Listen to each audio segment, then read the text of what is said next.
वृश्चिक राशि तथा वृश्चिक लग्न राशिको लागि चाहिँ लगनमै सम्पूर्ण चिजबिजहरू आउनाले यो प्रमोसन योग हो, पद प्रतिष्ठा प्राप्ति गर्ने योग हो र आफूले आफ्नो भुजबलीले शत्रुहरू दबाउने र आफू अगाडि सरेर अग्रपंक्तिमा रहेर मान सम्मान पदवी थाप्ने बेला भएको छ। मंसिरको पहिलो हप्ता जुन चाहिँ यो तपाईलाई भव्य प्रगति पनि दिन्छ, तर बुध ग्रह वक्र भए सँगसँगै गुप्त शत्रुहरू, विशेष गरी महिलाजन्य शत्रुहरू अथवा चाहिँ आफूभन्दा अपोजिट सेक्सका व्यक्तिहरूले चाहिँ तपाईलाई दबाउने, कतिपय तपाईले गरेका मिस्टेकहरू आँखा बन्द गरेर अहंकारमा आएर तपाईले गरेका कतिपय कन्ट्र्याक्ट्सहरू, कतिपय वचनहरू, कतिपय बाणीहरू, कतिपय व्यवहारहरूले पनि तपाईलाई पछि डाउनफलमा तान्न पनि सक्छ, किनभने मंगलदेव अस्त हुनुहुन्छ।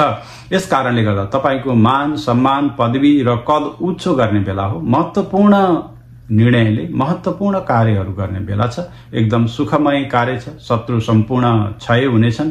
शत्रुहरूलाई पनि अब मित्र बनाएर लैजाने बेला छ वृश्चिक राशि तथा वृश्चिक लग्न राशि हुनेहरूको लागि।